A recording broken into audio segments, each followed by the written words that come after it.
हरे कृष्ण। ओम ज्ञानतिमिरन्धस्य ज्ञानाञ्जनशलाकया चक्षुर्मीलितं येन तस्मै श्रीगुरवे नमः. I'll just recap from previous weeks also just for 2 minutes. So we were discussing how taking shelter of Guru, tasmat gurum prapadyete jignasa shreyattam. So how it is important to take shelter of a spiritual master, and what is diksha we discussed. So, and then is diksha compulsory, can I do without it? So this was also discussed last time. And then importance of guru and how it is important for the human form of life.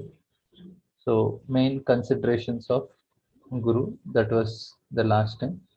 So, and then uh, yeah, in this discussion,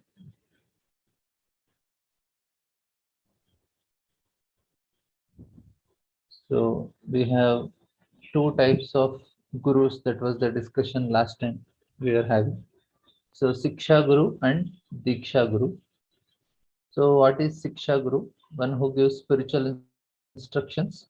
Shiksha Guru gives us Abhideya, practice, and guidance to practice devotional service. And Abhideya Guru we were discussing is Srila Rupa Goswami. And then we have here we have Diksha Guru, who gives the mantra. So Diksha Guru basically he gives us Sambandha Gyan, our relation with Krishna, and what is material nature, what is our relationship. And Sambandha Acharya is represented in our Sampradaya by Sanatan Goswami. So basically this Diksha Guru is giving us our Sambandha Jnana, and Siksha Guru is giving the process how to practice it. So this is the most important, and these are the two acharyas representing Rupa Goswami and Sanatan Goswami. And then Siksha Guru and Diksha Guru both should be considered equal in importance by one who want to advance quickly. And now taking shelter, taking Siksha Guru and accepting somebody as Siksha Guru, taking Siksha. So there are two different things. So taking Siksha is we accept Siksha or guidance from someone who is our senior or more advanced than us. And whoever gives us Siksha is not necessarily our Siksha Guru. We may be, many people are helping us. Now we are learning so many things from so many devotees, counselors, mentors. Maybe may not be necessarily Siksha Gurus. They are giving us Siksha, we are taking help from them. But Siksha Guru in this definition is something very high. Accepting someone is Siksha Guru means accepting someone as who must be qualified as Diksha Guru. The Siksha Guru's instruction cannot be disobeyed, and the Siksha Guru must be respected similar to Diksha Guru. So he is actually non-different in terms of their realization and practice. And we see that for many of us, the Diksha and Shiksha Guru will be the same thing, same person. They are taking instructions from Guru. So here we are taking, so here when we call somebody as Siksha Guru, we should know that he is on the level of our spiritual master only. He cannot be disobeyed. And a person can accept only Diksha Guru, but many Siksha Gurus he can have on whom he is trying to practice, follow. And basically, it is helping him to practice his Krishna consciousness, especially Abhidev. And then we had discussion on Acharya. The Sambandha Jnana or teachings are handed down in a Sampradaya from the founder Acharya of the Sampradaya.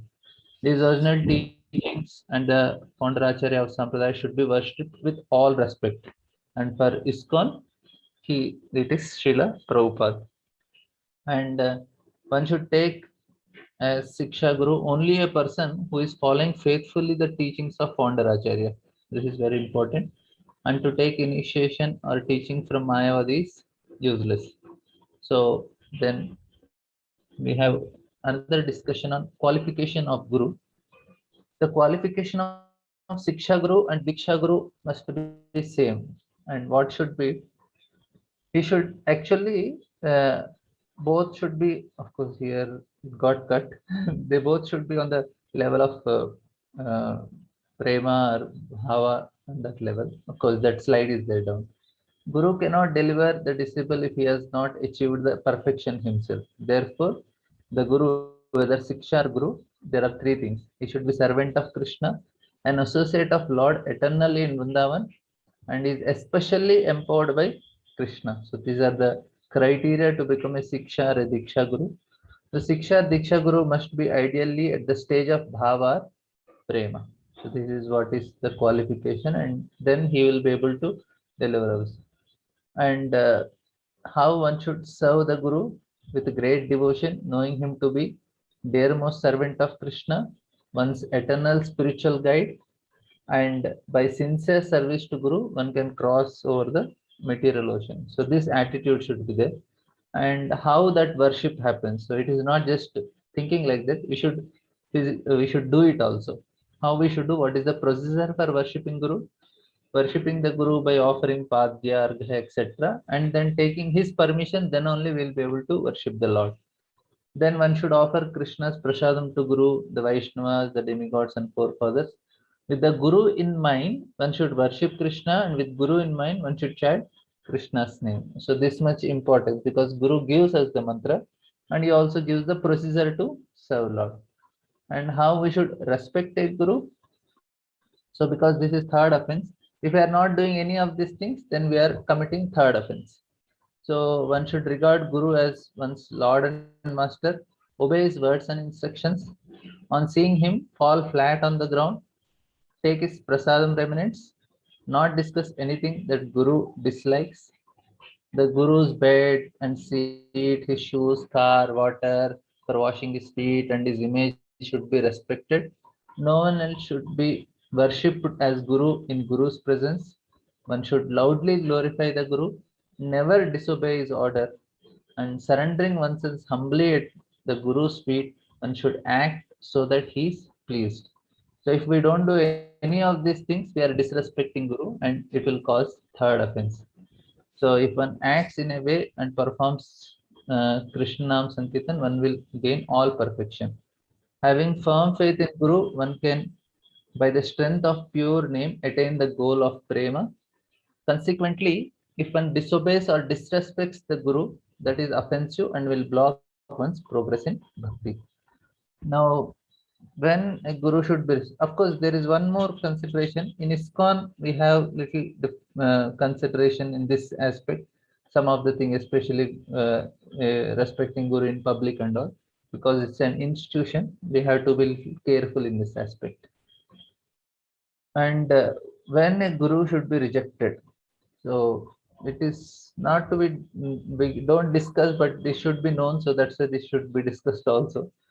Guru may lose his qualification when he has asat sangha, when he commits namaprad, or when he commits Vaishnavaparad. So when even on the level of Guru, if he commits any of these things, then what happens? He will lose taste to the holy name and gradually fall down and fall under the control of wealth and women.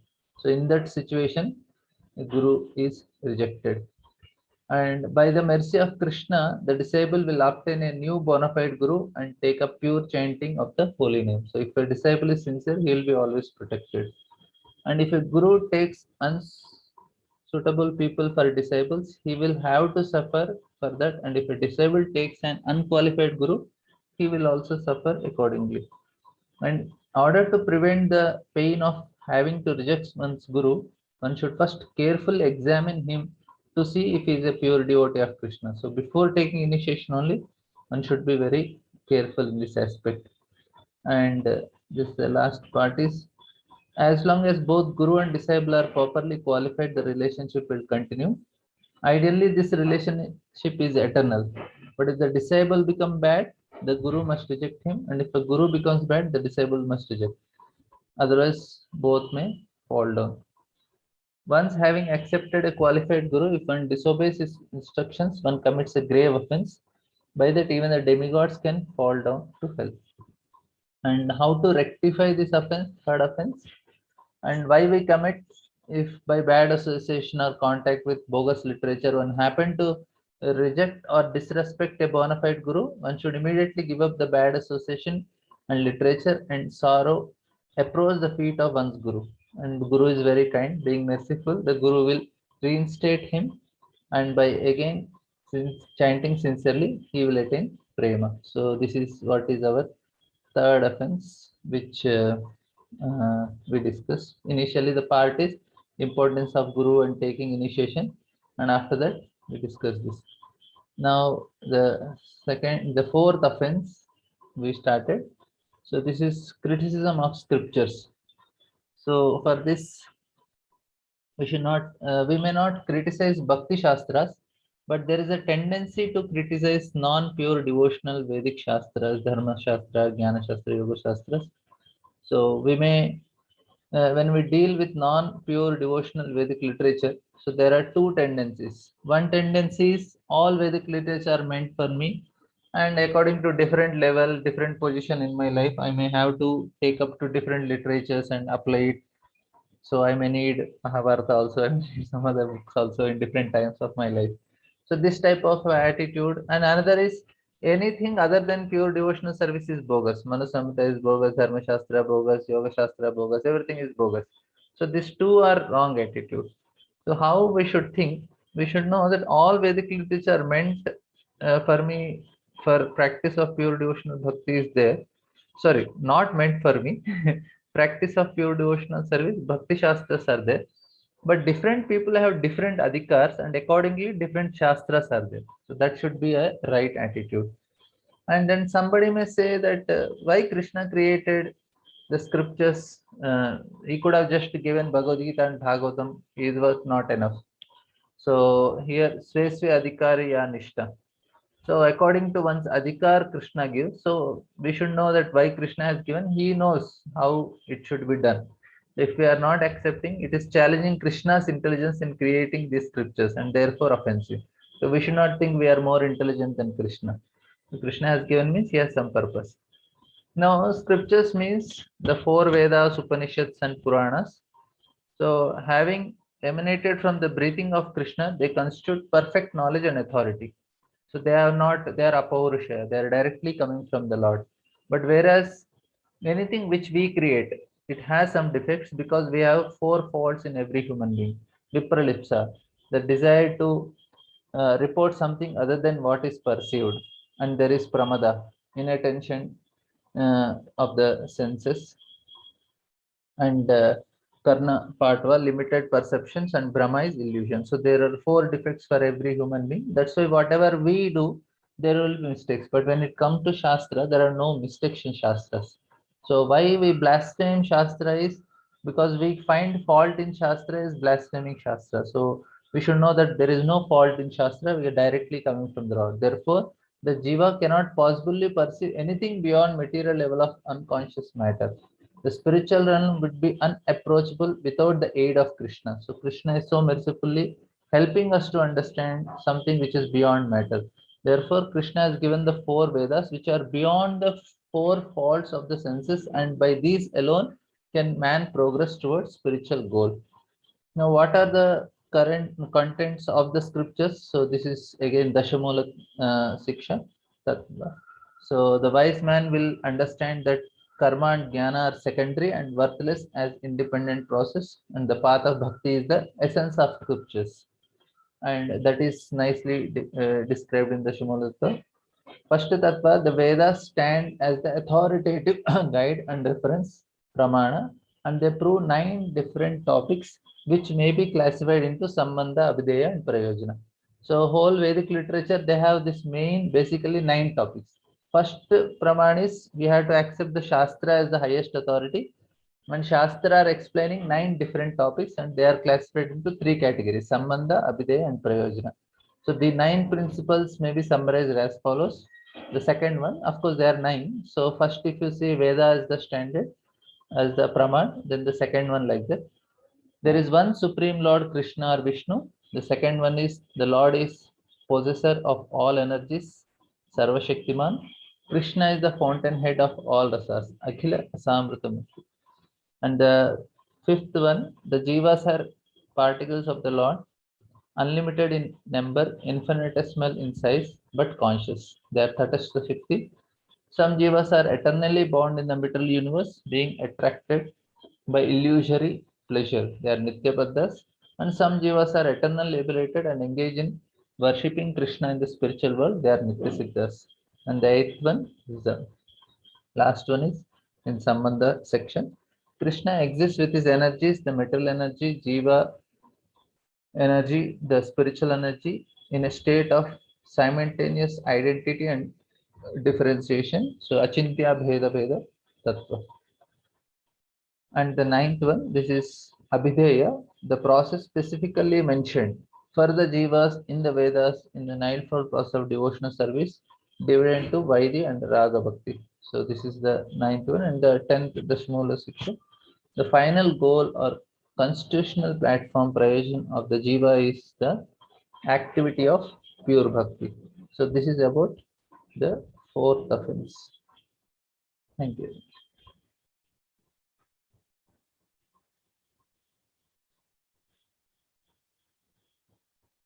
We are not able to hear you, bro.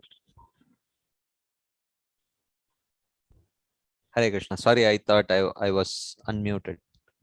So thank you very much, Prabhu. So that brings us to the recap of what we saw in the last two sessions, actually.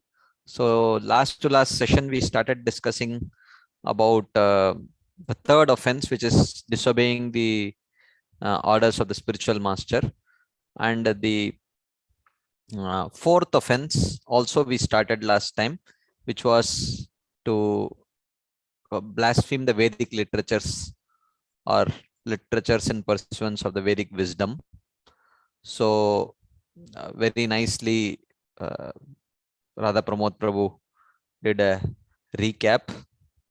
So in essence,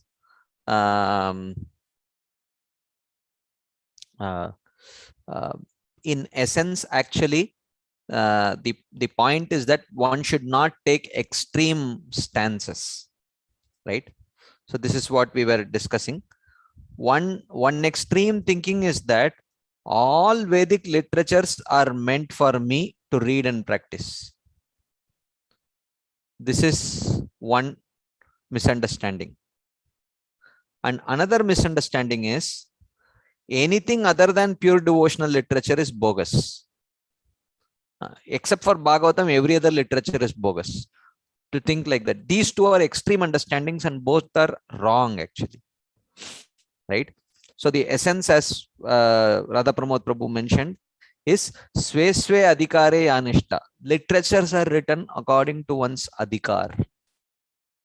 So based on one's qualification, one understands which literature is meant for me, right?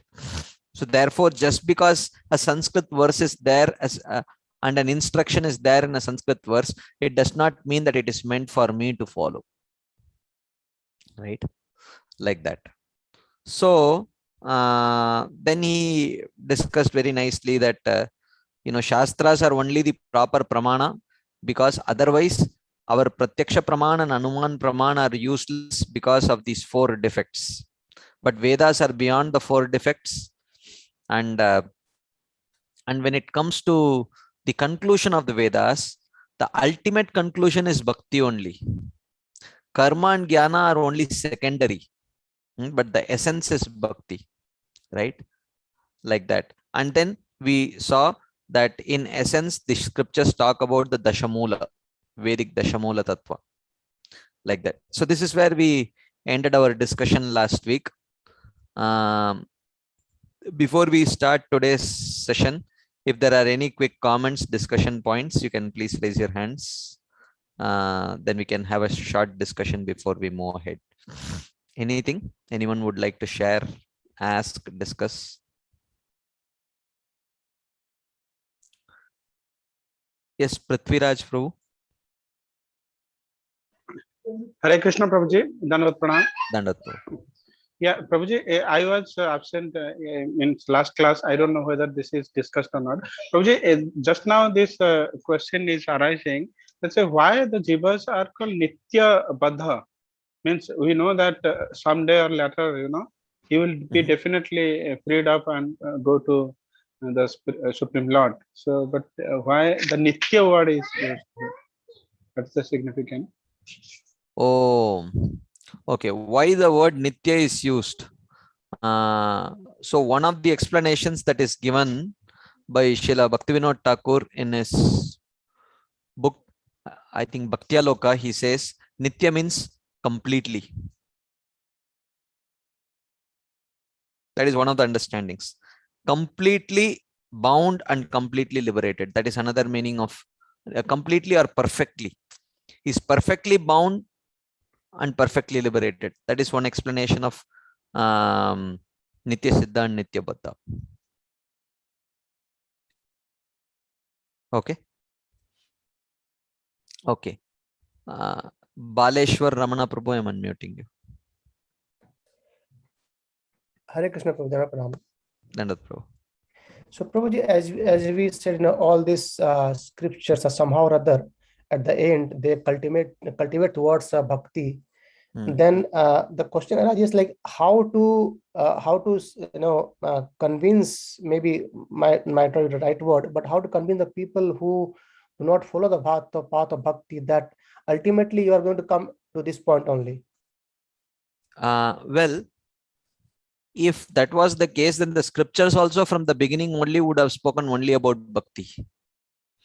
So you cannot prematurely tell people before they are qualified. So then it would become the 9th offense to the holy name, instructing a faithless person about the glories of the holy name or glories of devotional service. So prematurely you cannot tell them. So ultimately you will follow bhakti only. We cannot tell them. This is for us to understand. But when they are at the stage of karma, they cannot understand that bhakti is the highest. We should understand it and respect it actually. And it's okay if they don't take it up right now. We just create an opportunity for them to accumulate some agyata sukriti, some favorable experiences. So that's all. Otherwise, prematurely, we cannot tell them, oh, this karma literature that you are practicing, that is useless. Ultimately, bhakti is the highest. So directly start practicing bhakti. We cannot directly tell them if their faith is not there. So we should actually act in a way that they develop that faith. That is the only way. Is that okay, bro? Yes, Prabhu. Thank you very much. Thank you very much. Okay.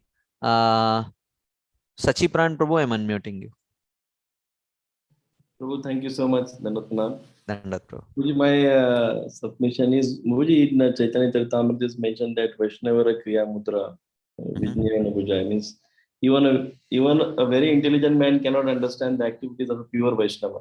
Correct. So to judge a Vaishnava, maybe a spiritual master or whoever, is like we can say it is difficult for but external, we cannot understand the internal mood of that Vaishnava. Correct. So how we can, understand that point which was mentioned that, when Guru is rejected. So it's very difficult task, I can, for my Well, good point. We don't have to do that. We don't have to judge it. There are other exalted Vaishnavas.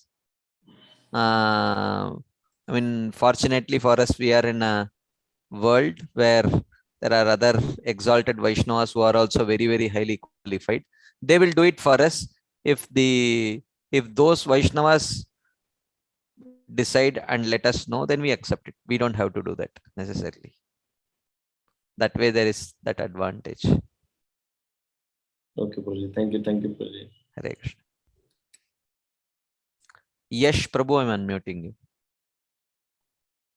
Hare Krishna, Prabhuji. Yes, Dandat Prabhu. Prabhuji, my question was that this book, Yoga Vasishtha, so it is like part of Vedas only, or is it a bona fide, like we should guard ourselves from? Definitely, it's not a pure devotional literature. It is a Mayavadi literature.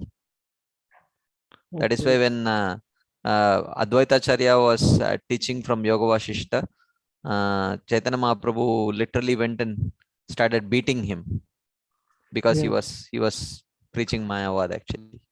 So it's definitely not a devotional literature, and it is not favorable. I mean, anyway, I mean, in our Vaishnava Sampradaya, it is not studied. None of the acharyas have mentioned about it. So our thing is whether, I mean, even whether it is bona fide or not is another thing.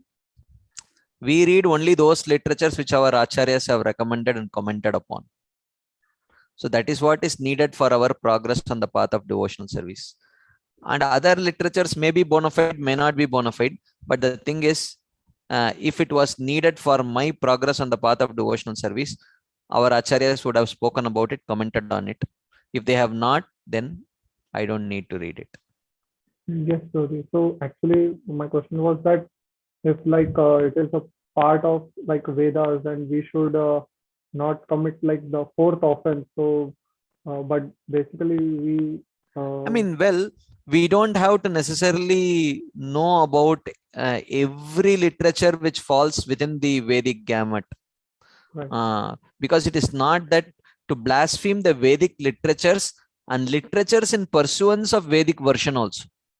So which means it also includes subsequent literatures which were written in line of the Vedas also. So now, of all the literatures which were written in line of the Vedas by subsequent people, subsequent acharyas, how do we know whether it is bona fide or non-bona fide? We do not know, and we don't have time to study it also. So if our acharyas have commented on it, we accept. If not, we don't. That is the safest stance. Because even if you see, we are now discussing Harinaam Chintamani, which is based on a conversation between, or a series of conversations between Chaitanya Mahaprabhu and Srila Haridas Thakur. Bhaktivinoda Thakur says that even in trying to, collect all the literatures based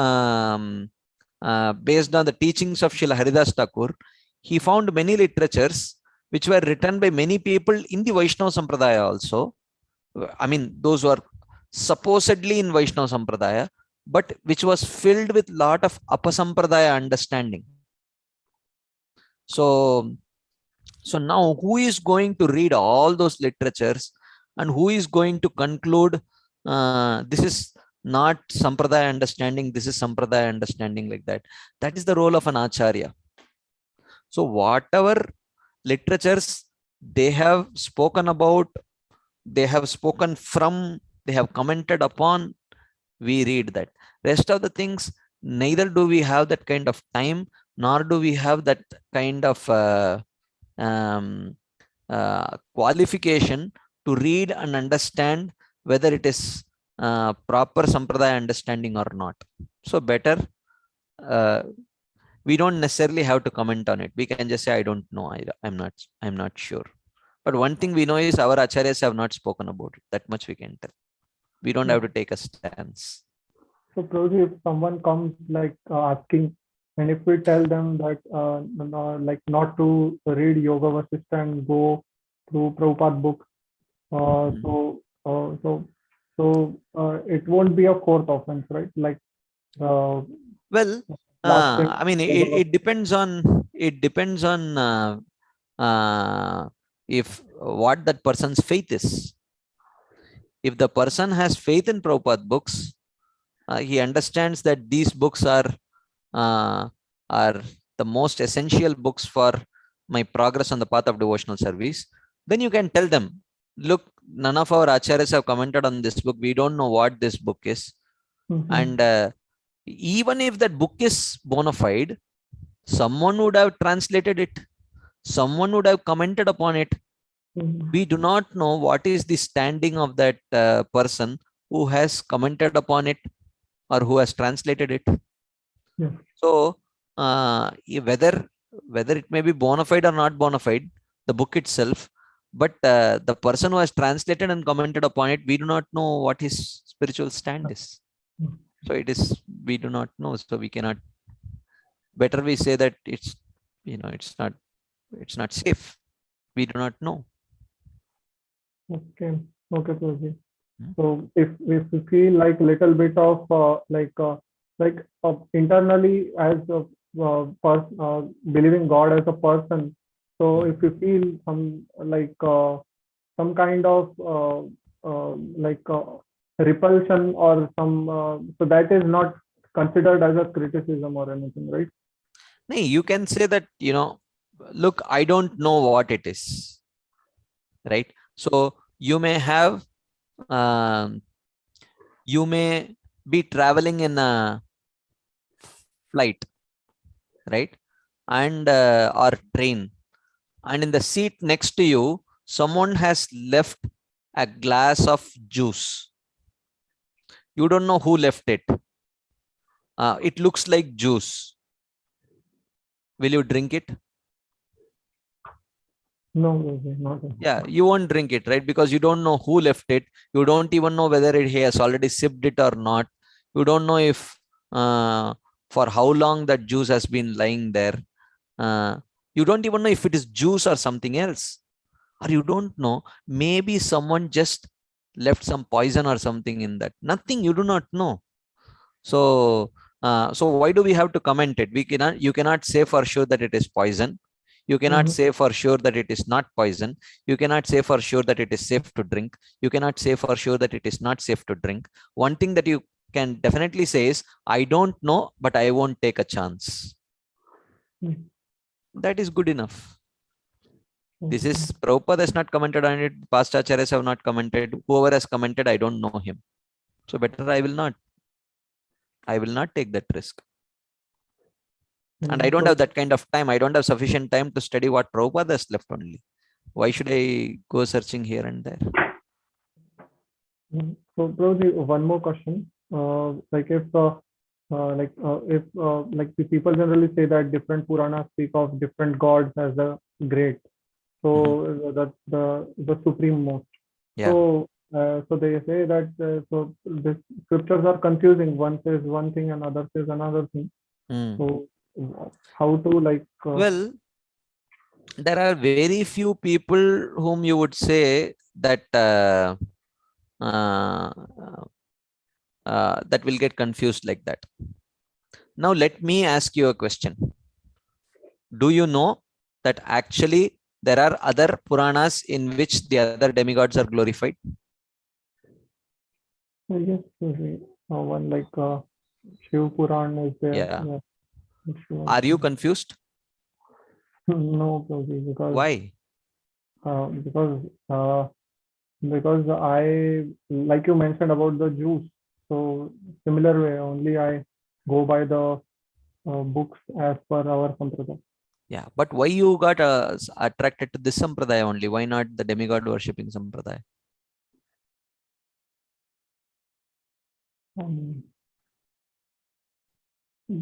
Because of personally experiencing.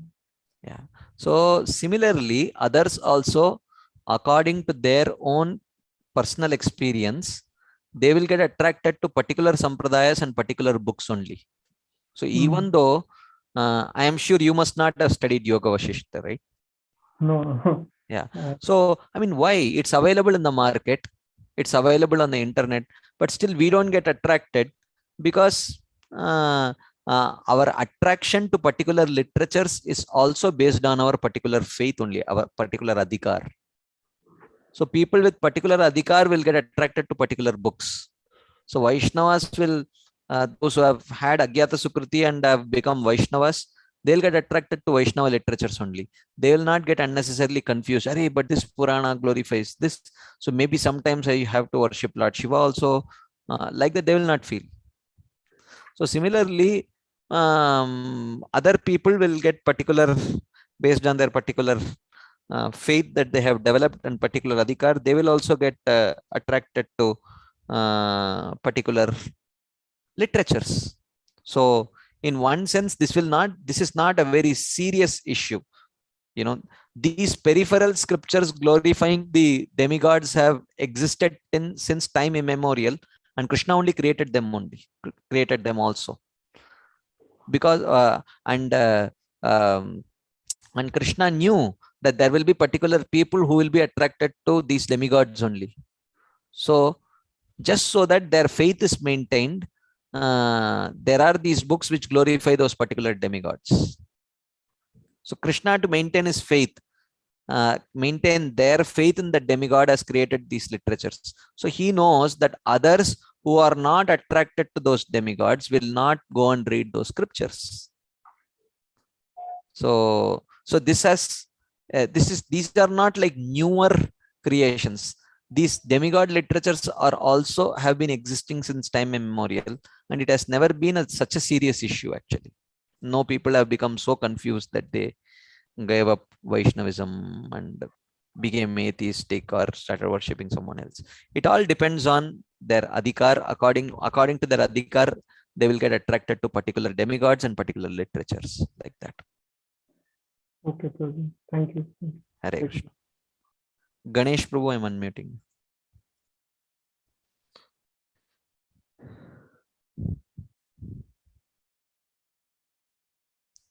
Hari Bol, Ganesh Prabhu. Okay. Baleshwar Ramana Prabhu, I'm unmuting. Hare Krishna Prabhu again. So again, sorry, in the same line, the question is like scriptures. So like how to pass the message to whom we are preaching that at least we should try to read Prabhupada books and try to avoid these books because as we do not know these are poisoned or not poisoned, these are juice or what it is. So how to make sure that they actually follow this right path as well? Well, first you should ensure that they have faith in you. Mm-hmm. That is first thing that we need to ensure, that first you have to see whether they trust you, they have faith in you, and they are willing to accept what you say. And if they are willing to accept what you say, then you can say. But if they are not willing, if they don't trust you as an authority in this subject matter, then they will not hear from you, whatever logical presentation you may give. So that is why we have to first earn their trust, and then whatever we say they will accept. So therefore, many times people ask, so what should I tell them? What should I tell them? Questions. What should I tell them so that I can convince them? Hey, before understanding what I should tell them, we should try to first understand where they are, whether they are even willing to hear what we are going to tell them, whether they have trust in our words. So that is why Srila Vishwanath Chakravarti says, first create faith. And when they have faith, then whatever thing which you logically speak, that will have an impact. But if we don't create faith, either in yourself as an authority, or whatever book that you are going to quote from as an authority. So if you cannot create faith in either of these things, whatever you speak actually will not have an impact. That is the point. Yes, Shyam Mukund Prabhu. Hare Krishna Prabhuji, Dandavat Pranam. Dandavat Prabhu. Prabhuji, just a question arose in my mind. Many people argue that why you people say that Lord Krishna is the supreme, but Lord Vishnu is the supreme. So when they say that, is it that they are also in the previous lives have been Vaishnavas and worship Vishnu, or is their understanding not correct and they are just quoting from anywhere? No. See, is it very conclusive in the scriptures that Krishna is superior to Vishnu? Well, not really. Actually, Srila Bhaktivinoda Thakur says that there are two kinds of Vaishnavas. One category of Vaishnavas are they are inspired to worship in the mood of awe and reverence, and the other category of Vaishnavas, they are inspired to worship in the mood of sweetness. He says, for those who are inspired to worship in the mood of awe and reverence, the form of Lord Narayana is the highest form. And for those who are inspired to worship in the mood of sweetness, the form of Krishna in Vrindavan is the highest form. So it is, these things are not so conclusive, because if it was so conclusive, then great acharyas like Ramanujacharya and Madhvacharya would have very clearly presented it. And it is not really actually. So people who are more inspired to worship in the mood of awe and reverence, they will not find the form of Krishna very the topmost, and the scriptures will also hide it from them, because the scriptures have to protect their faith also.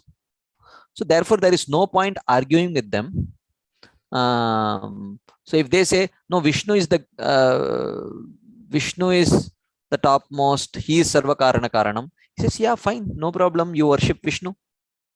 You can encourage them to worship Vishnu.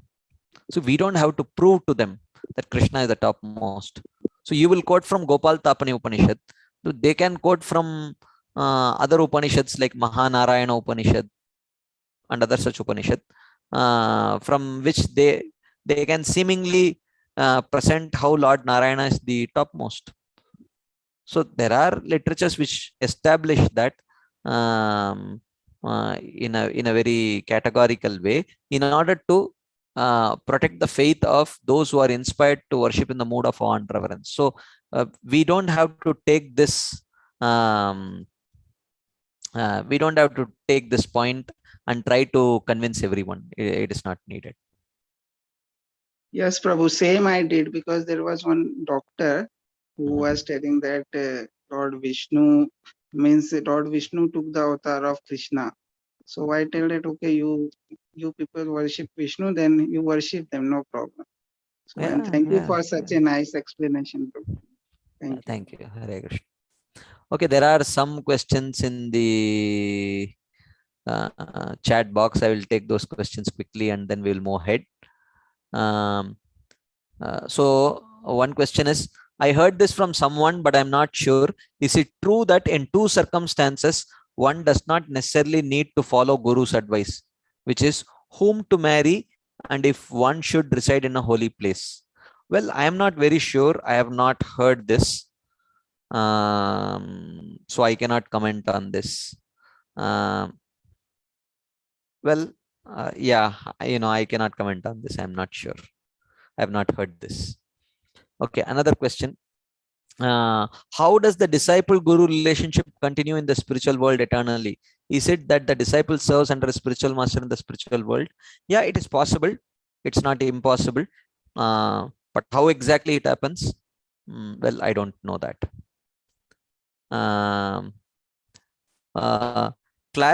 Next question. Classifying these books are bhakti literature. These are not. Is it an offense? Oh, to classify some books, oh, these are bhakti literatures, these are not bhakti literatures. Is it an offense? No, it is definitely not an offense. We should know which are dharma shastras, which are jnana shastras, which are yoga shastras, and which are bhakti shastras. The shastras themselves say that, we are not making such a classification.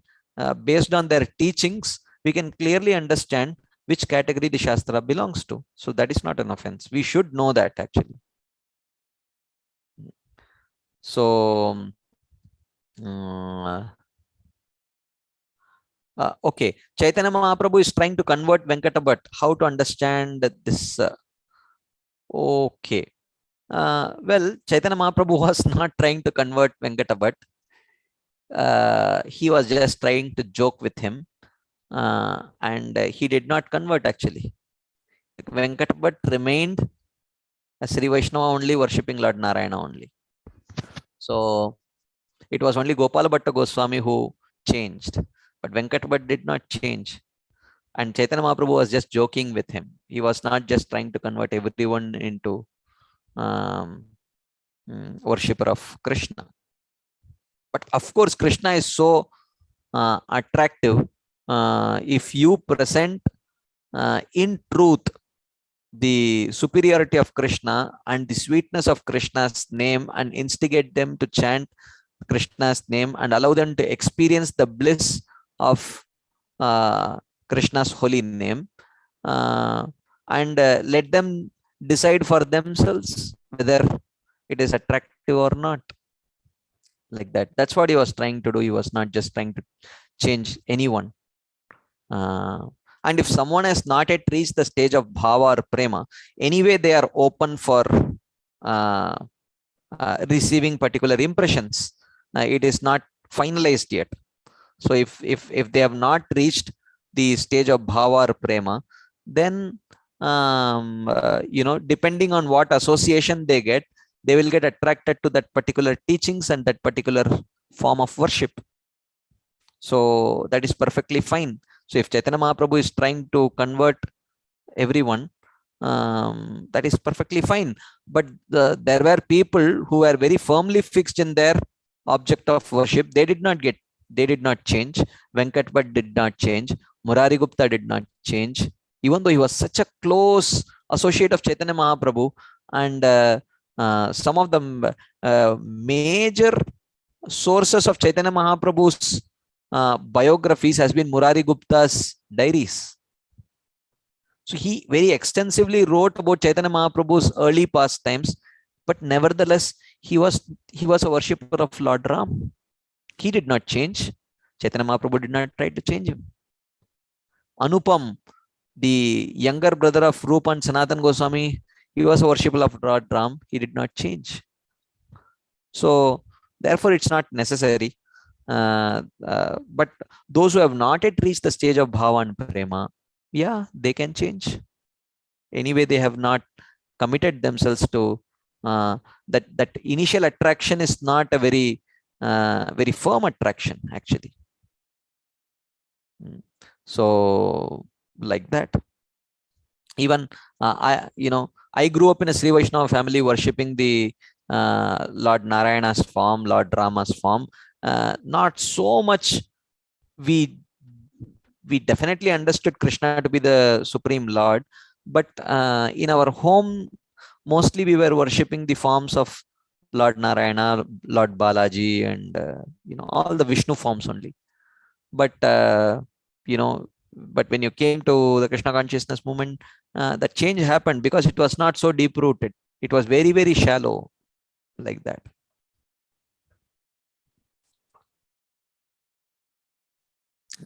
Okay. There is this another question, but I won't take it right now because we have discussed it ad infinitum many times. It's all boils down to the Jiva fall down discussion. Maybe some other time we will do that. But the question is, if someone is from Vaikuntha before he's preached Gaudiya Vaishnava philosophy, will he continue? Well, there are many different types of answers to this. I don't want to discuss it right now. Maybe some other time we will discuss it. Okay, so I think we will continue our discussion now. And the next, I will pause for questions only after we complete this chapter. We don't have much left. It's a short chapter only. So I will first complete this chapter and then open up for further discussions. Okay, so we have discussed about the contents of the Shastras is the Dashamula Tattva. We saw that, which is divided into Sambandha, Videya, and Prayojan. So then Srila Bhaktivinoda Thakur says, these are the basic principles for the guidance of the Jivas, which are denoted by the Vedas. So a Jiva has to conduct his life based on the guidelines of this Dashamula Tattva. If one criticizes the Vedas, that is an offense to the holy name. Such a person is a low rascal. In the history of India, there are 6 personalities who invented theories, and by their inventions, they simply brought themselves to no good end. So he's talking about the 6 systems of philosophy, which are actually in one sense, either directly or indirectly atheistic philosophies, right? So he's going to quote some of them. Jaimini, even though claiming to follow the Vedas, does not recognize the Supreme Lord and recommends karma kanda activity independent of the worship of God. So this is called as karma mimamsa.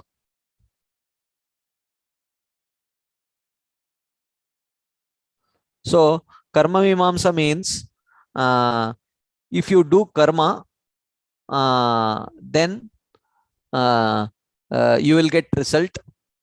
Jatasya hi dhruvo mrityur dhruvam janma mritasya cha tasmad apariharyarte natvam shochitum arhasi.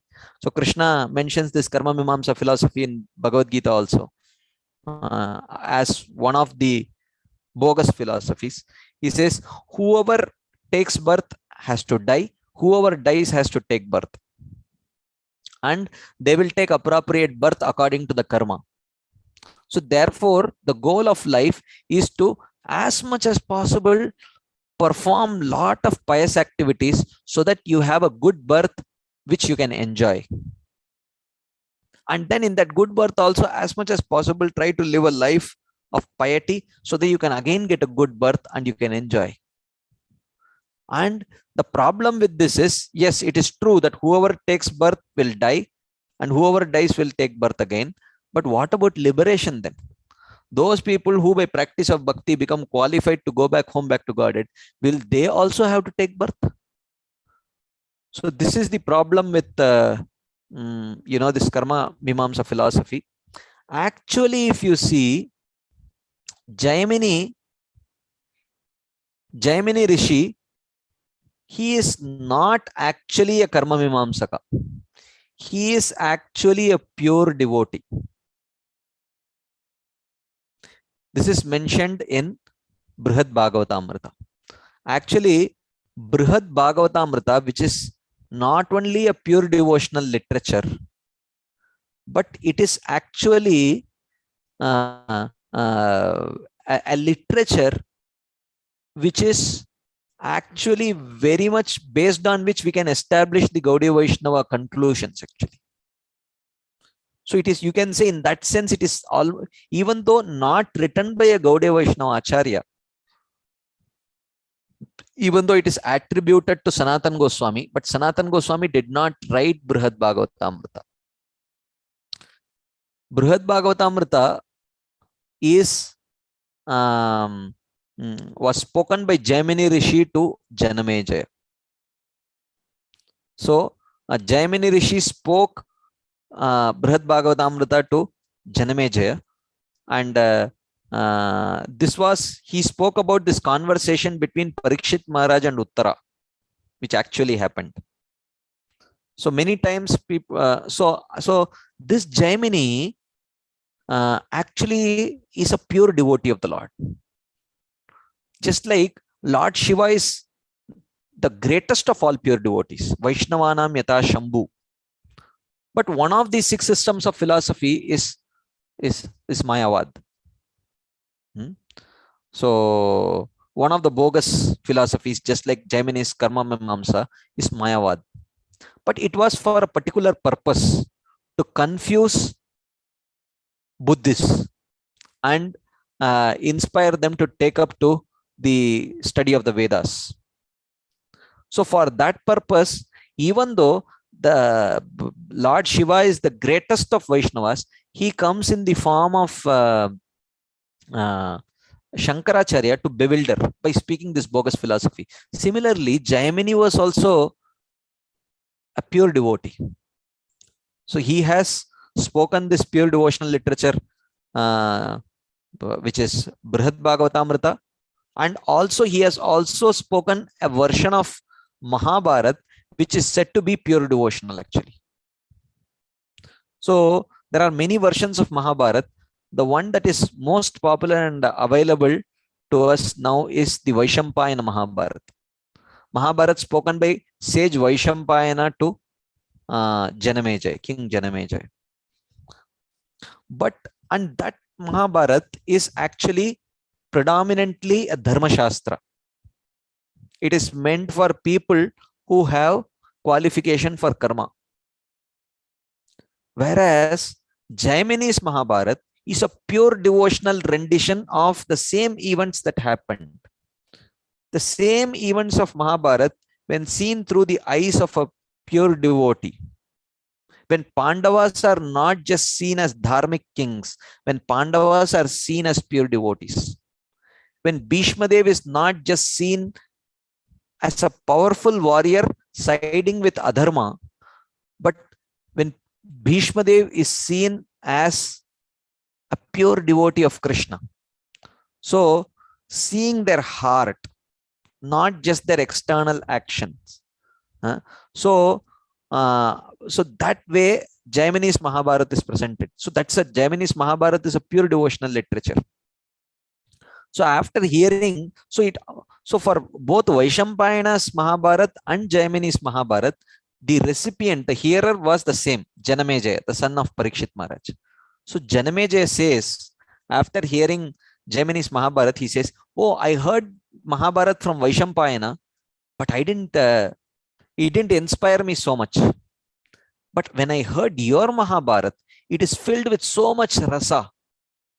I want to hear more from you.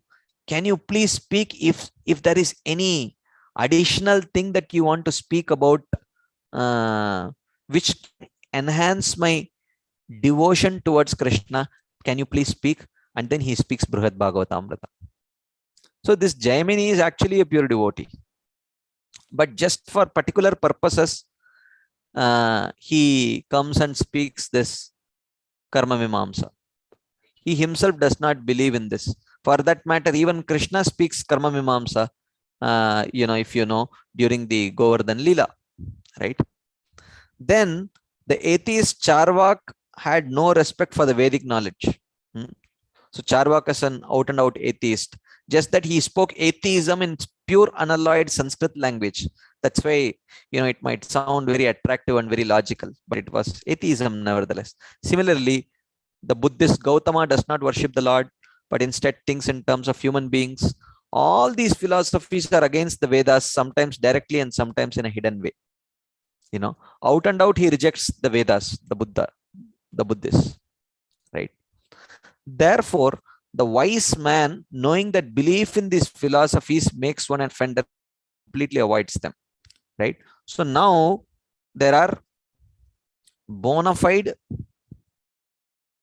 Shastras, and then there are non-bona fide, right? Within bona fide comes Karma Shastras, Jnana Shastras, right? Bhakti Shastras. So these are all bona fide. But when it comes to, these philosophies, they may take the same Shastras and they may misinterpret the Shastras. Either they may directly reject the Shastras or misinterpretations. Okay. So this is Jaimini's Karmavad. Okay. Or Charvak's philosophy. Okay. Or Mayavad. Mayavad also, they take the Jnana Shastras and misinterpret it. And Karmavadis, they take the Karma Shastras and misinterpret it. Right? So like that, there are many. Buddhists, they ultimately, they reject Shastras only completely. One other philosophy to be avoided is that of the Mayavadis. Their scriptures are not genuine, but are distortions of the meaning of the Vedas. Okay, it's a distorted version.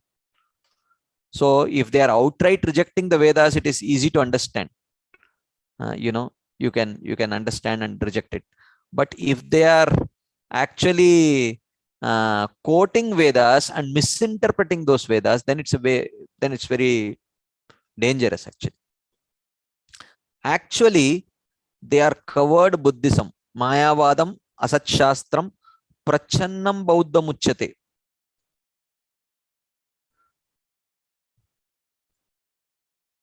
Okay, so it is covered Buddhism. It is just to bewilder them. Buddhists, they believe in Shunyavad. Mayavad, but Shankaracharya presented Nirvisheshavad. So they say that the absolute truth is zero. So he says, yeah, zero only. But you see, zero means what? No form, no qualities, no no names. It's almost like zero only, right? So the Buddha, it's easier for Buddhists to accept that. And then what actually Shankaracharya did, he says, he did, oh, actually, you know what? All this is actually given in the Vedas. And he gave some twisted meaning to Vedas and created faith in the Vedas by presenting a philosophy which looks like Buddhist philosophy, but it is, but the purpose is to connect them to the Vedas. So this is this is what Shankaracharya did. Then came Ramanujacharya. So what did Ramanujacharya did? He said, oh, now that you have accepted the Vedas, you know, Advaita is right. Your Advaita understanding is right, but it is not Shuddha Advaita. This is Vishishta Advaita. He just corrected their understanding of the Vedas. Okay, made some corrections and established the right understanding. And further, Madhvacharya took it. Further, Chaitanya Mahaprabhu established the highest understanding of the Vedas. So that way, actually, even Buddha, Shankara, Ramanuja, then Madhva, Chaitanya Mahaprabhu, they are all like in the same mission only. Mission of establishing the highest truth, but it has to be gradually done.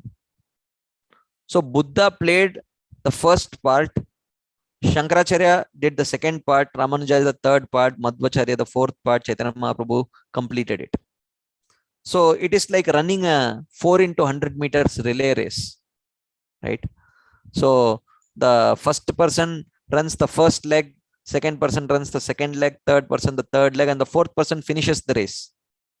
Even though each one of them has run a different you know, a different part of the ground, but nevertheless they are part of the same race, right? So but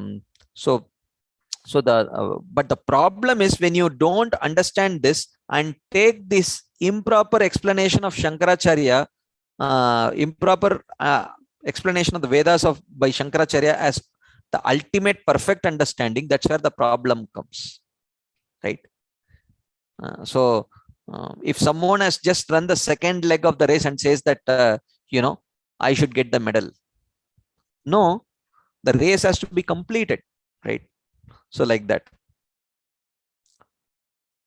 On the order of the Lord, Shiva appeared in a Brahmana family and became an Acharya. Then, like Jaimini, while taking authority from the Vedas, he twisted the meaning to delude the world. He took the Buddhist doctrine of illusion and tried to delude the world. More or less, doctrine-wise, if you see, the Mayavad by Shankaracharya and the Shunyavad by Buddhists they look very similar. But in trying to do that, he established the authority of the Vedas. By doing this, he covered the direct meaning of the Vedas and the process of bhakti. Right? He had to do that. Because why didn't he do it? Because he left it for Ramanujacharya to do, for Madhvacharya to do, for Chaitanya Mahaprabhu to do. Thus, if one accepts any of these philosophies, there is no place for real bhakti. So, while you should not offend the bona fide karma shastras, bona fide jnana shastras, and bona fide bhakti shastras, but definitely one should reject karmavad, charvak philosophy, mayavad philosophy, Buddhist philosophy. These philosophies are misinterpretations of the shastras. They should be rejected. If one takes the holy name along with these philosophies, one is committing serious offense to the name. One simply brings about one's own end, because you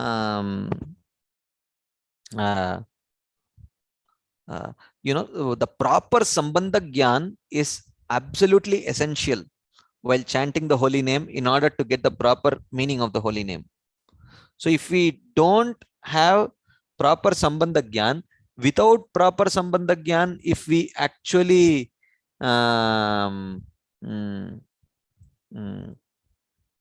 without having the proper Sambandha Gyan, if we chant the holy name, then the promised result of chanting the holy name will not be there. Actually, it could become offensive and it could lead to problems, actually. Okay. So he says, if the jiva can accept the direct meaning of the Vedas, which is the path of pure bhakti, he will be rewarded with the sweetness of prema. But if he takes indirect meaning or metaphorical interpretations as the real meaning, he cannot come to truth and dies of his offense to Krishna. So another problem with another kind of offense to Shastras, they won't say that the Shastras are wrong. They won't criticize the Shastras, but they will say, look, if Shastras have to speak everything directly, then what is the need for Shastras? The Shastras, they say that the Shastras speak in indirect language. So you cannot directly understand the Shastras, but you have to understand them. You have to understand that they are written in metaphorical language, right? So, but this is not true. This is an offense. Okay. So one should, unless the direct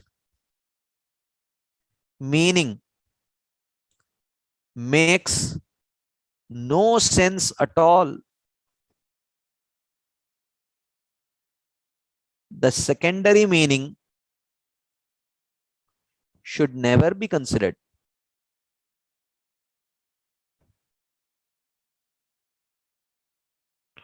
In Sri Chaitanya Mahaprabhu's discussion with Prakashananda Saraswati, he explains this. There are two explanations, two ways in which the Shastras can be understood, which is called as Abhida Vritti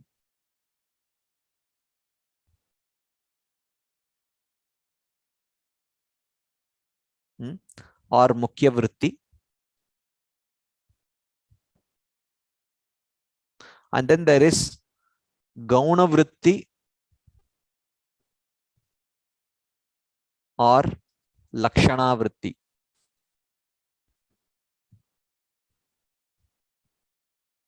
Right? So, right? So, so the point is, primarily, as far as possible, the Abhida Vritti should be taken. Okay. Only when the direct meaning makes no sense, only then you can take the Gauna Vritti. Okay. So when you try to understand or interpret the Shastras primarily using Gauna Vritti, then it becomes offensive to the Shastras. This is one of the offenses. And this is what the Mayavadis do. The principal sound in the Vedas is Om, which is the name of Krishna. And by chanting the name, one can achieve the goal of life. This name is utilized by the devotees in the Sri Sampradaya. The Vedas state that the holy name is the spiritual form of the Lord in the material world. So this is what the Vedas say, that these are the spiritual form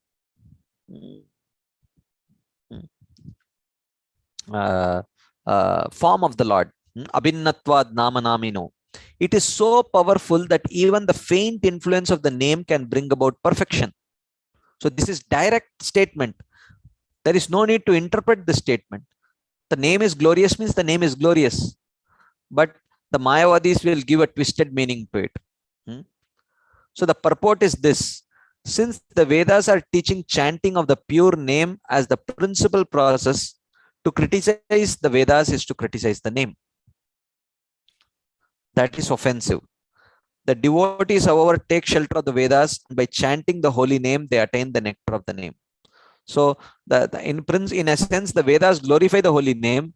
Therefore, to criticize the Vedas is to criticize the holy name. Right? So, the Vedas are saying, just chant the name of the Lord, and by that you will receive the highest form of love and bliss. Even in the spiritual sky, great personalities are chanting the holy name. Even Mother Yashoda is chanting, Radharani is chanting, Balramji is chanting, everyone is chanting. It is unfortunate that in Kali Yuga, even so-called great personalities avoid the supreme personality of Krishna and his nectarian name, and instead worship the illusory energy Maya Devi. It's unfortunate that in Kali Yuga, even great personalities reject Krishna, reject his nectarian name, and instead worship Maya Devi. By taking shelter of tamasic tantra, they criticize the Vedic authority, right?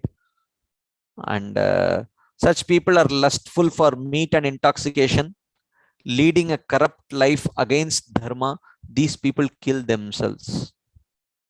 They do not take the name of Krishna, nor do they get the eternal dham of Vrindavan. Maya Devi gives these atheists worldly happiness or punishment according to their act.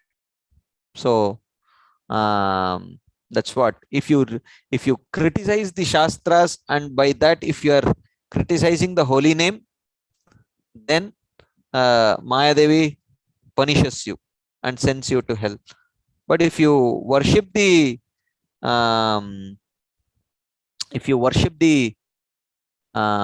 scriptures, not criticize them, and serve the devotees, then one will attain the lotus feet of Krishna.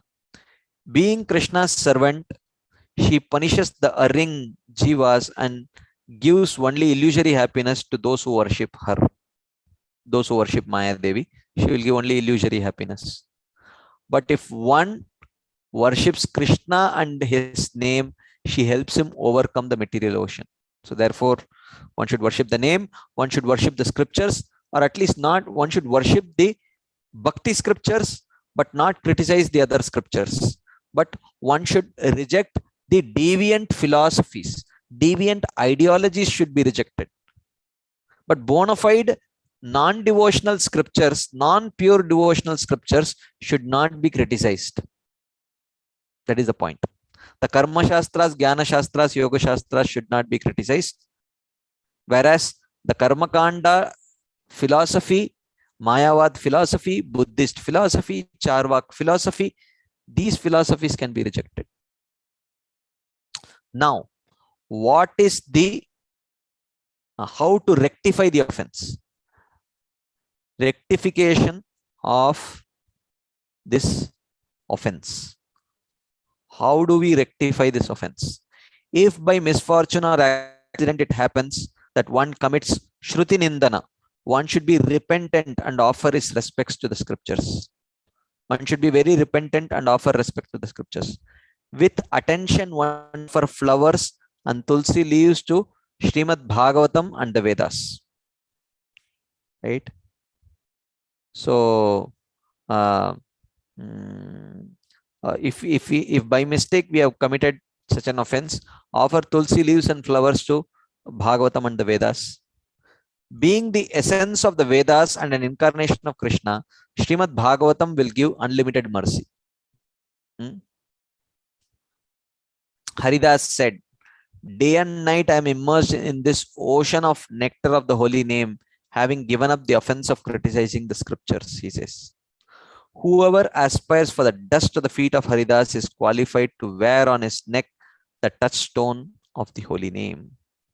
So in this way, one should not commit this offense. But if one has committed, then one should rectify it as we have discussed now. So this brings us to the end of this chapter, which is the 7th chapter, which talks about the 4th offense to the holy name, which is Shruti Shastra Nindan. Okay, so at this point of time, we will take discussion points, questions. So you can please raise your hands or type your questions on the chat box. I will give me just half a minute. I'll just drink some water. I forgot to bring water. I'll just drink some water and come. In the meantime, you can raise your hands or type your questions in the chat box and I'll come and take it.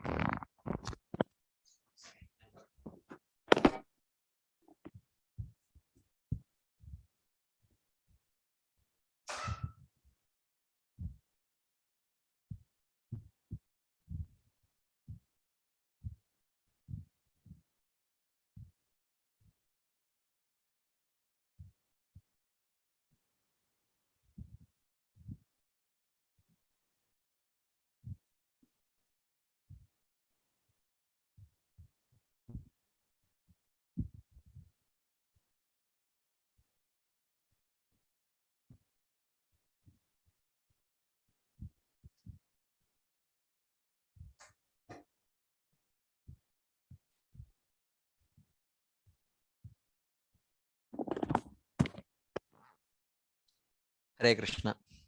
Okay, so first I'll start by taking some verses, some questions from the chat box.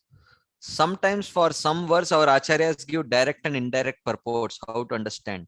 Well, uh, uh, we should understand the position of our acharyas.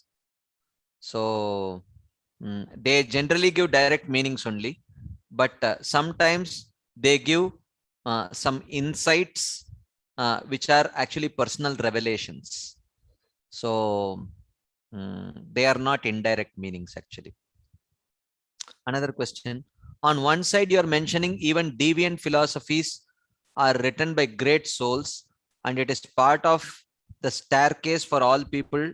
On the other hand, you are mentioning to reject it. How to understand? Well, yeah. So you do understand what is the position of that Shastra. So that is not, if someone claims that to be the ultimate conclusion, we don't understand that. You understand that, like say for example, if you if a child is trying to go and uh, waste time playing and doing some things which may not be very good for the child, the mother may say, oh, don't go there, there is ghost there. So it is not completely true, but it serves the purpose. It at least protects the child. It saves the time for the child. So the child becomes afraid and does not go there and wastes its time. So these philosophies are like that. They are definitely part of the staircase, but they are not absolute truth. But if the problem comes when we accept that to be absolute truth, then if we accept that to be the absolute truth, then we will start seeing the pure Vaishnava teachings to be deviant philosophy. That's the problem. Okay. Shyam Mukund Prabhu, I am unmuting you.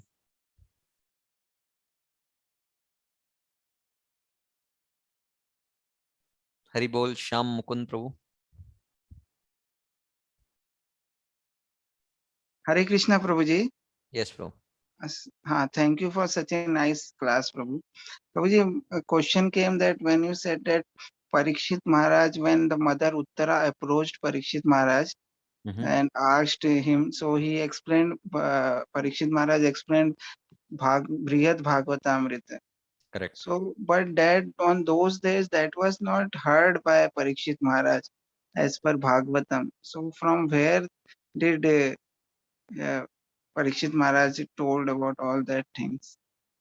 Well, what he heard as a part of Bhagavatam is mentioned in Bhagavatam.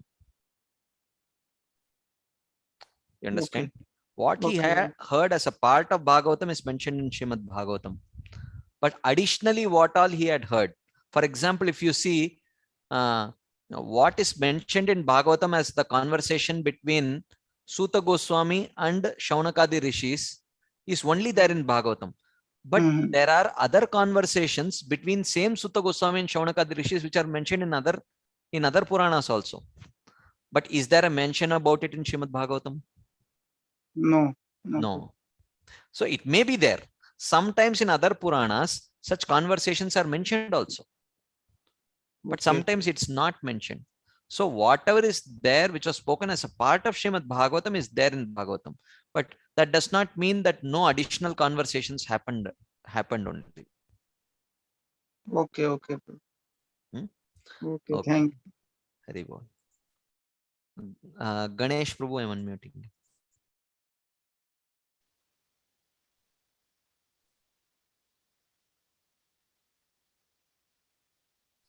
Prabhu, your voice is not audible. Maybe you have a problem with your microphone. Hello, Haribol. Yeah, go ahead. Am I audible, Prabhuji, now? Yeah. Prabhuji, this question is in regarding to the first question answer session that we took. Prabhuji, in this, one of the person asking question, he said about, when a person wants to elevate from karma to bhakti, they should be given a favorable experience, okay? And Prabhuji, my point was, it is not, is it that always possible that we may not be able to create a favorable experience for them, but rather if we can create a favorable indulgement for them, is that also equally enough? What do you mean by favorite in I may not be able to give them an experience, a favorable experience, but I may connect them to a situation which may be favorable for their growth. So I may include, yeah. So is that also fine? Yeah, perfect. Yeah. Okay. And Prabhuji, my second question was, is ISKCON the only lineage which is connected in Vaishnava Parampara, or there are another lineages also? Yeah, there is Which Shri talks Vaishnava about Parampara, there are Rudra Sampradaya is there, then there is Madhva Sampradaya, then there is so they talk the same philosophy, Prabhuji, as we talk? Not exactly the same, but the essential Dashamula Tattva is common.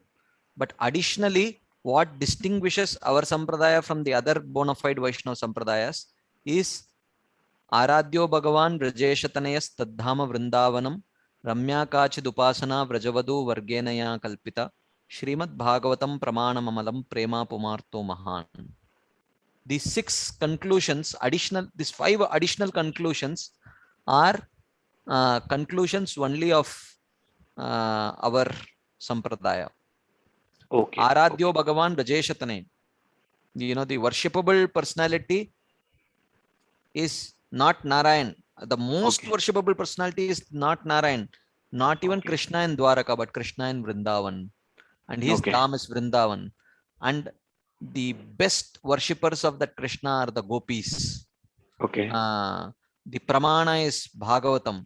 And the ultimate goal is to develop love for that Krishna in Vrindavan. So these additional 5 conclusions are exclusively Gaudiya Vaishnava conclusions. But otherwise, the 10 Dashamula Tattvas that are accepted by all bona fide Vaishnava Sampradayas. Okay. Prabhuji, thank you so much. Prabhuji, one last question in the similar line. Prabhuji, when you said like coming down to Vaishnavism or that Adhikar, you know, that means like we coming down to ISKCON, in touch with ISKCON or this Vaishnava philosophy, or, you know, worshipping Krishna directly, is all because that we had some qualification. That is why we got connected. That is why we were fortunate. Well, and others are not. Yeah.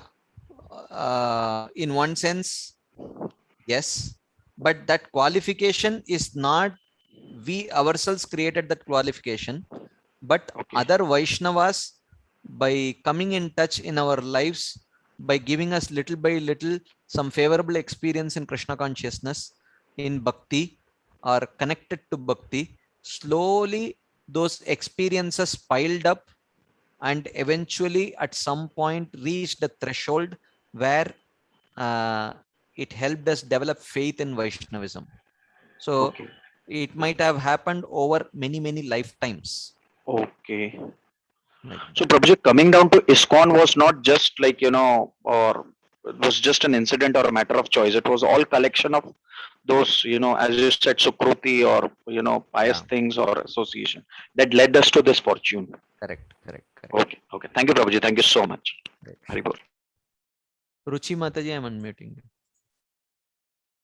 Danvat Prabhuji, am I audible? Yes, Mata.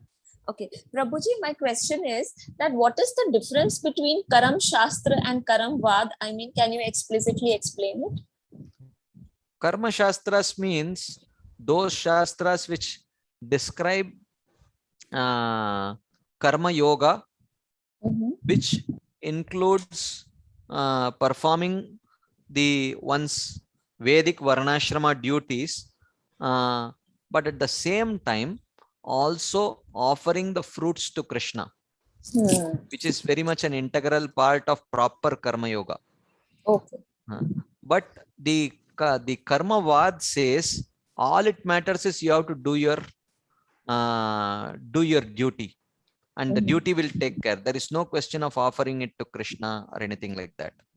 So even though both the Karma the Karma Shastras and the Karma Vad both recommend performing one's prescribed Varnashrama duties, but the Karma Vad does not recognize the position of the Lord, you know, or it does not emphasize worship of Krishna. Okay. And Prabhuji, my second question is, if Gemini ji was a pure devotee, then why did he profess this karma mein mamsa? Similar to Shankaracharya speaking Mayavad, there must have been a purpose. To get people into the Vedic fold somehow. Yeah. Okay. Thank you, Prabhuji. Hare Krishna. Hare Krishna. Bala Ganesh Prabhu, I am unmuting you.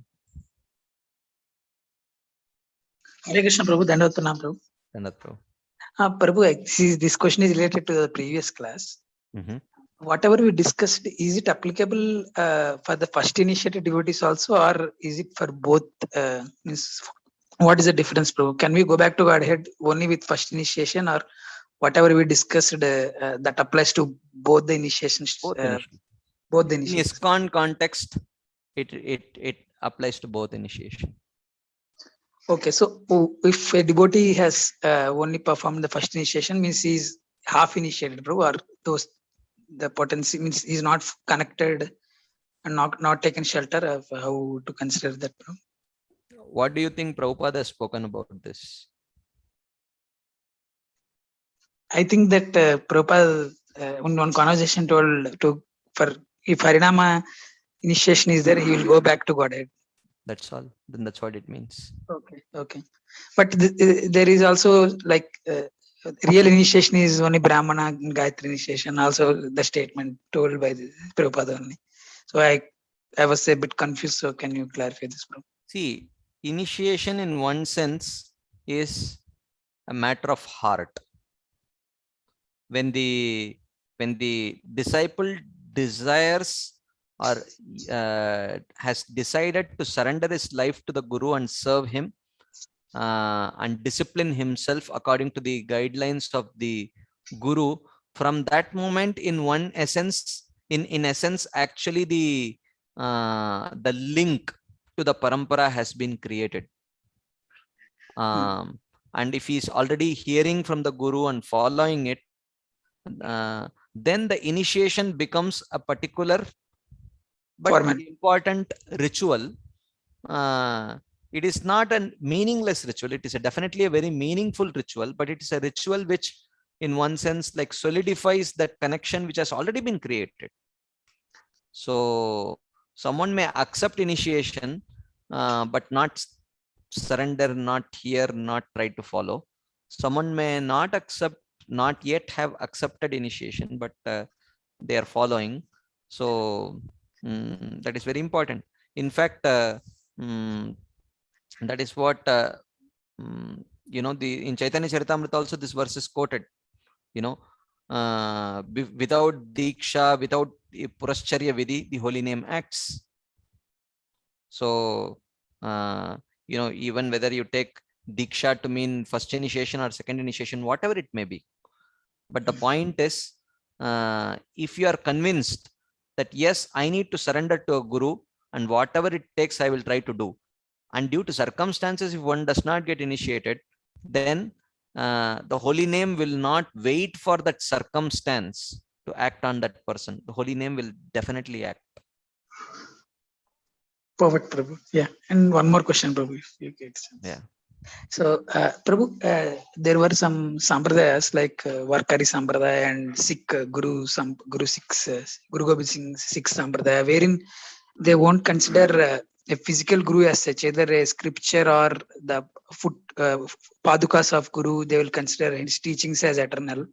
But in our previous class, you mentioned that living Guru is must for taking Diksha or initiation. So, is it as per parampara, it may change, Prabhu, or is it mandatory that living Guru is needed for Diksha? Yeah, I think in Diksha, a living Guru is needed. That is in any bona fide sampradaya, that is the understanding and conclusion.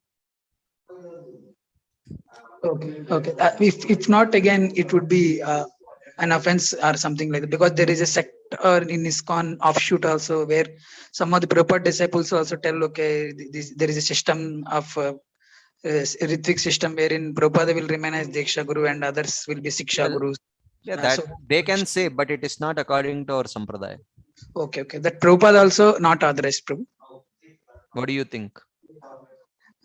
I don't know, because Prabhupada many times, as per time place circumstance, he changes. So I don't know how, what. That's why I'm asking this question. Well, you have never heard a conclusion about this spoken by any ISKCON. And there is a mixed Prabhu actually. Some Prabhupada disciples will tell this, and some disciples will tell that, and both were practicing purely. So, well, it is not there in our parampara practice. Okay. Gaudiya Vaishnava Parampara, you mean ISKCON Parampara? In Gaudiya Vaishnava Parampara, it has never been there. Then can I directly take initiation from Bhakti Siddhanta Saraswati Thakur? No, because Prabhupada, we are skipping Prabhupada, Maryada Virtikraman. So whatever Prabhupada... Then how can we skip the current Guru? Isn't that Maryada Vyatikrama? Yes, Prabhu, but the current Guru means Prabhupada authorized, again, some will say Prabhupada authorized as Siksha Guru, not Diksha Guru. So, well, then Prabhupada himself is breaking the parampara then. Isn't it? Why would he authorize? My question is, if the qualification for Siksha Guru and Diksha Guru is the same, then what is the point of generally only authorizing Siksha Guru and not Diksha Guru? We have just read in Harinaam Chintamani that a Shiksha Guru and Diksha Guru has to have the same qualification, right? So now, what is the rationale behind Prabhupada authorizing? Okay, you all can only be the Siksha Guru but not Diksha Guru. So if someone is qualified to be a Siksha Guru, then he's as well qualified to be a Diksha Guru. Why would he not authorize him to be a Diksha Guru? Yeah, you're right, Prabhu, because recently I attended a Chaitanya Charitamrita course by Gauranga Prabhu. As Prabhu told, Diksha Guru is more important, means he is more superior than Siksha Guru because he is connecting to Parampara. No, both are connecting to the Parampara. Both are connecting to the Parampara. I mean, linking ourselves with previous Acharya is generally... Can happen through Diksha or Siksha. Means this Sambandha will happen through, you told no, Prabhu, problem. will happen through Diksha. Actually, Bhaktivinoda Thakur's Diksha Guru, Bhaktivinoda Thakur's Diksha Guru was Bipin Bihari Goswami. His Shiksha Guru was Jagannath Das Babaji Maharaj. So now, who is linking him to the Parampara? Of course, he is an Nityasiddha. That's a different thing. But the point is, so whoever is actually more qualified between the Siksha and Diksha Guru, if they are different. For most of us, they are probably the same only. So that whole question does not come. But whoever is more qualified, they pull us towards the lotus feet of Krishna more strongly. So therefore, it may be Siksha Guru in some cases, it may be Diksha Guru in other cases. So, and in most cases, the Siksha Guru and Diksha Guru will be the same only. So it is both are important actually. Okay, but for us, Siksha, as how we are taking Siksha from you, that is more important at this point of time for us, right, Prabhu? Yeah. Okay, thanks, Prabhu. Hare Krishna. Okay, so I think we will pause here and move on to the next chapter. I will stop this sharing this slide and I will move on to the next chapter, which is the fifth offense to the holy name.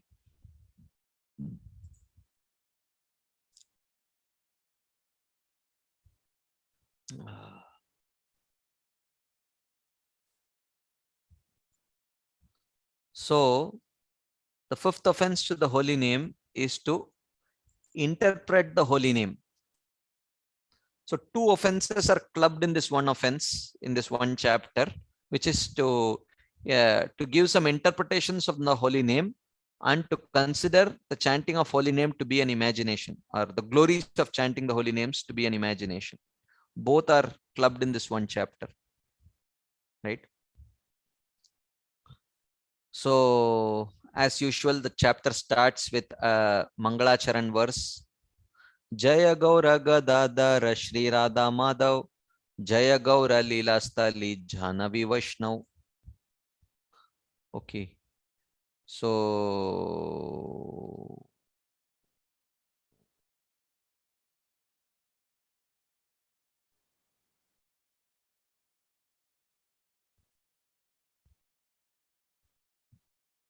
okay, there is a question here. Okay, because we had mentioned that initially it will be 16 sessions. So some devotees had blogged 16 Wednesdays exclusively for this. So, so now how many more sessions it will take? That's a very natural question. Well, I'm not sure. Maybe another 10 sessions at least it will take. Wait. Yeah, easily another, you can say another 12, 13 sessions it will take, I feel.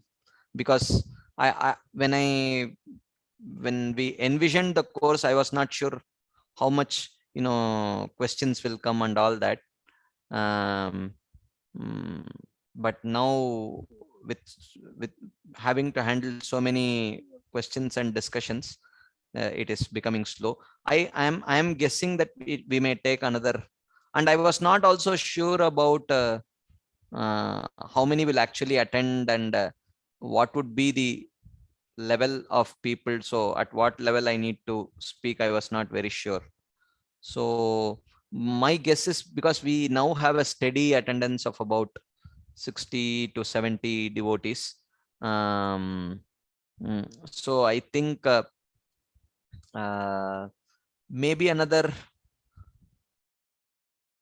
13 to 15 sessions maximum it will take, I guess. So if you are not able to block your Wednesday, don't worry. I mean, it's anyway there on YouTube. You can at a convenient time, one can always join and read. See, I could have rushed it, but the point is the purpose would not have been accomplished. So I hope we are having some fruitful discussions which are useful. So yeah. Okay.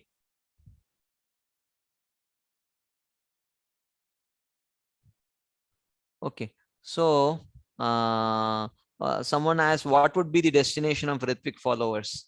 Well, definitely they're chanting the holy name. Will have very fruitful effect. And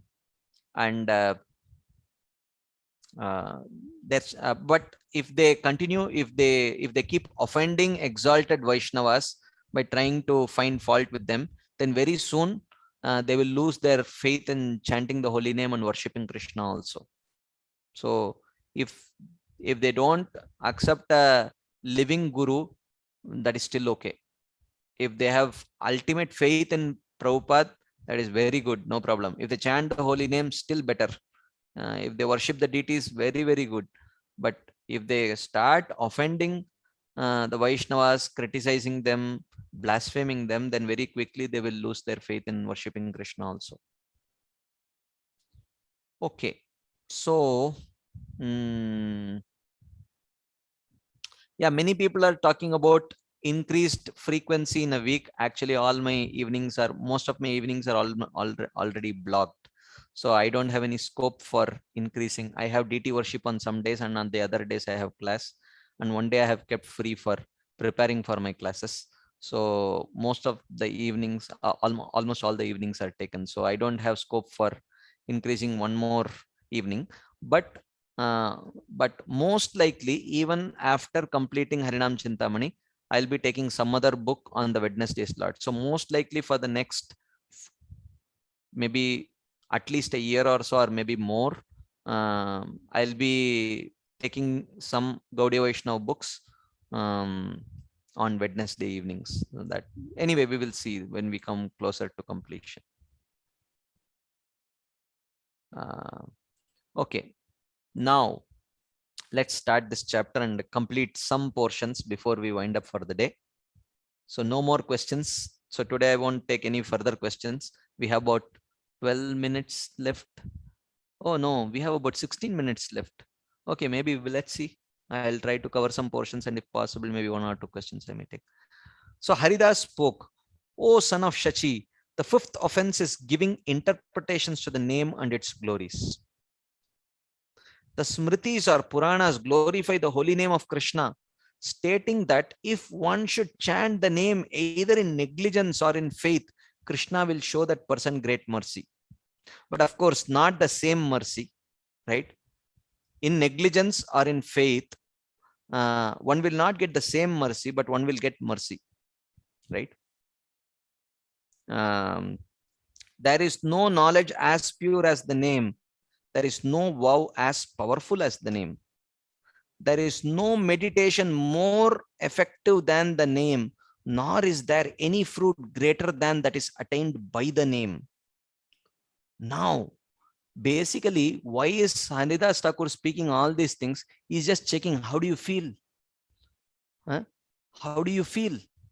Are you feeling that this is, hey, this is too much?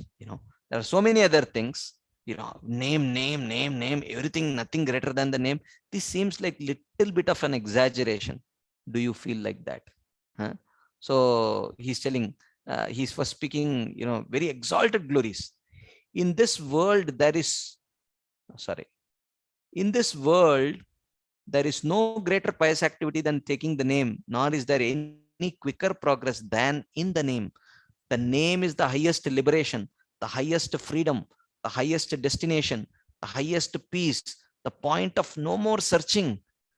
People may feel, my God, enough. You're. It seems like too much over exaggeration. One may feel like that, right? The name is the highest devotion. The name is the purest inclination of the jiva. The name is the highest love and direct remembrance of the Lord. But one may feel, while I am chanting the name, I am able to remember everything else but the Supreme Personality of Godhead. So what are you talking about? One may think like that. The name is the cause of all causes, the Supreme Lord, the most worshipable, and is a form of guru to bring one to the Lord. So the name is cause of all causes.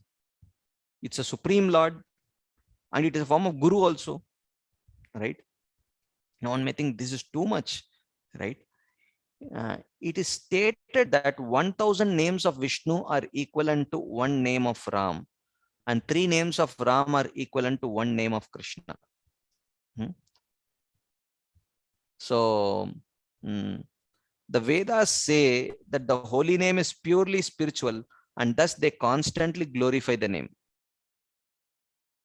So after speaking so much glorification of the name, now he's telling, one who minimizes the effects of chanting the holy name as stated in the Vedas and Puranas is an extreme offender. One who minimizes the effects of chanting the holy name. Say, oh, this is all exaggeration. It is not like that, actually. The rascal who commits arthavad against the name is doomed to rot away in hell. Arthavad, it's a serious offense. To interpret the holy name, to interpret the glories of the holy name. Some people say that the results of the holy name that are stated in the scriptures are not true, but only meant to attract one to the name. They said, look, the holy name is 25% effective, right? But the Shastras will speak about the holy name being 100% effective. Why do they do it? If they say only 25%, people will not come to the holy name. Then they will not get any benefit. But at least they will get 25% benefit if they come to the holy name. So therefore, just to attract people, it is said 100. So therefore, it is exaggerated. In reality, that way, the holy name is not so powerful. One may say like that. So this is interpreting the holy name. thinking that the glories are exaggeration actually, right? But those persons, due to lack of bhakti sukriti, lacking faith, cannot understand the real purport of the scriptures or the greatest welfare of mankind. Instead, they will take the opposite interpretation. Okay. So such people, because they don't have this bhaktionmukhi sukriti or agyata sukriti,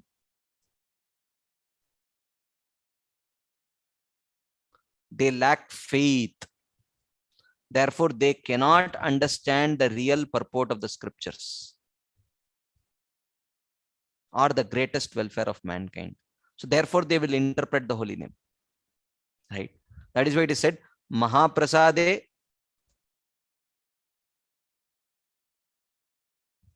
Govinde Nama Brahmani and Vaishnave. Swalpa punyavatam rajan vishwasonaiva jayate. So one who is one who has swalpa punya means lack of bhakti sukriti and therefore lacking faith. Vishwasonaiva jayate. He will not have faith in the potency of these four things. What are those four? Mahaprasade. The Mahaprasad offered to the Supreme Lord, it has a special spiritual potency. They will see that Mahaprasad as ordinary food. Govinde, they will see the deity form of the Lord to be ordinary. Nama Brahmani, they will see the holy name to be ordinary. And Vaishnave, they will see Vaishnavas to be ordinary. But one who has sufficient agyata sukriti, which has matured into faith, they will understand the glorious position of all these four. Because the Karma Kanda section of the Vedas is meant to satisfy one's selfish desire for material gain, for motivation's sake, many tempting results are offered. Actually, the Karma Shastras are exaggerations, actually.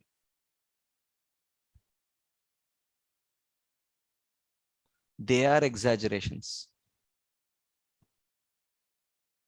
Whereas the glorification of the holy name is never an exaggeration. Actually, it is an understatement. Because the real benefit of the holy name cannot be understood by ordinary people. They can't even see it as a benefit. So therefore, the glorification of the holy name can never be an exaggeration. Right? However, in the process of pure bhakti, the candidate practices unselfishness, for the goal of bhakti is unmotivated service to Krishna. Therefore, although the statements concerning the holy name are not exaggeration meant to motivate, but are the true effects of the name, the devotee does not take the name for his own material enjoyment. Right? So, is it possible to accumulate Agyat Sukriti, but it eventually does not develop into faith? Yeah, I mean, it's possible, but it will continue to accumulate, but at some threshold point, it will definitely mature into faith. We may always have less than threshold Agyat Sukriti, but when it reaches the threshold, definitely it will mature into pure devotional faith. Right? So, even though sometimes the Shastras may describe some material goals by chanting the holy name or by performing some limb of devotional service, but a devotee with pure faith never chants the holy name or performs that devotional limb for attaining that material benefit. He does not ask for the fruits mentioned in the scriptures. If one performs the sacrifices prescribed in Karma Kanda with the desire for material gain, that is called cheating, because they are cheating themselves. Because one could perform those same sacrifices for purification of heart.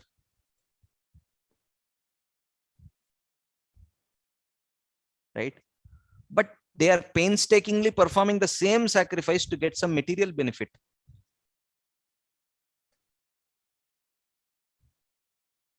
And further, the heart becomes further impure.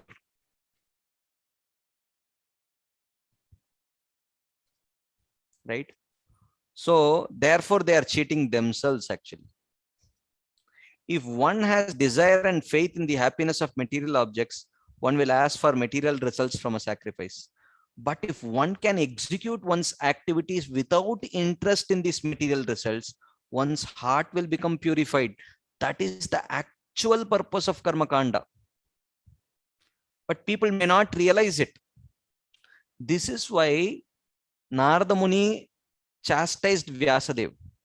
Jugupsitam dharmakrite anushasatah swabhava raktasya mahan vyatikrama yad vakyato dharma iti itarah stito namanyate tasya nivaranam jana. So he tells that jugupsitam dharmakrite anushasatah. You are performing jugupsitam karma. You have done a very horrible job. You have recommended this karma kanda activities for enjoyment, eventually to pull them eventually to purify their heart. But they will just say that, oh, Vyasadeva says we can enjoy. Swabhavaraktasya, they have this natural desire to enjoy, so they will keep on enjoying only. They will not give up, and they will never give up their attachment to the material objects. So what have you done? You should have given them Srimad Bhagavatam, like that he says. When one's heart is purified, one's interest and taste for culturing bhakti begins. By chanting the holy name, bhakti develops and matures. Right? So bhakti develops and matures by chanting the holy name. Thus, it can be seen that the end result of karma kanda is to come to taste the holy name, at least if those activities are done properly. Now, karma kanda will not naturally lead to bhakti. But the point is, at least when by practice of karma kanda, eventually when one comes to nishkama karma yoga, the heart will be purified of anarthas. And then let's say if they come in touch with a pure devotee and develop some agyata sukriti,